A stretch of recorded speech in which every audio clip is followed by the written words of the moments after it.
Hello everyone, this is a case of a traumatic cataract in a young adult due to firecracker injury. The patient developed posterior subcapsular cataract. There wasn't much of a cataract as you can see, but it was hampering his vision. There was uh, inferior pupillary sphincter tear as well, and as you can see there was inferior zonular loss of around more than 3 to 4 clock hours as well.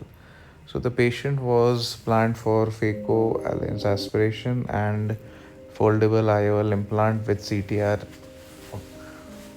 And in such young patients, as you can see, the rhexis is the most difficult and crucial step. As the younger the patient, the more elastic it is. And as you can see in this patient, I struggled to do a complete rhexis perfectly, and the rhexis started to run away towards the periphery, so much so that I was unable to rescue it completely. So at this point I had to tear it off from a part so that I can complete the rhexis. Yes, here, from here I had completed the rhexis, and then I had to leave that anterior capsule as it is. Hydrodissection, gentle hydrodissection is done, and keeping in mind on not to overdo it and not to cause excessive trauma or stress to the bag. I have implanted the CT. I tried implanting the CTI with the side through the side port, but I was unable to do so, and so I implanted with the main port, and I found it fairly more easy, comfortable to implant the CTR with the main port. Right now it was not in the bag, so the mistake that I did was not use the dialer first to guide the CTR. Now it has gone below. Yeah, now it looks like it's in the bag. So always try to use the second instrument, the dialer, to guide the CTR. So the cataract was not much, so only phaco aspiration was done.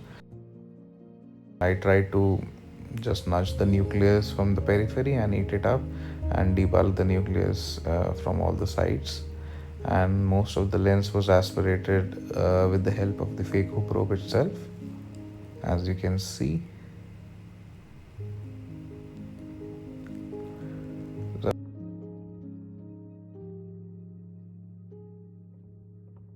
Keeping in mind the inferior zonules, that I don't want to go near them, and I do not want to extend that zonular loss and disturb the anterior hyaloid phase, because I do not want any unnecessary anterior vitrectomy to be done. So far so good. The cortex or the remaining lens was aspirated using the bimanual IA, and that was fairly easy. I had to take care of the fact that the anterior capsule was incomplete and the rhexis was incomplete here. So I had to take care of that, not to catch hold of the anterior rhexis margin.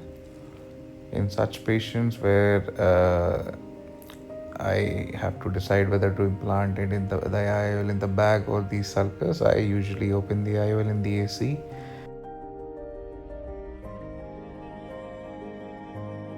So there was zonular weakness, so I decided not to implant the IOL in the bag, as the zonules were the bag was already crumpled a little, so I didn't want to take any chances, and I implanted the IOL in the sulcus away from the area of weakness, as you can see here.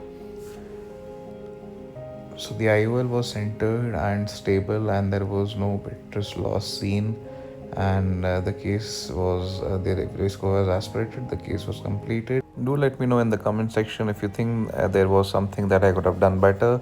Any tips would be really appreciated, as I am a beginner surgeon. Would love to have your views. Thank you.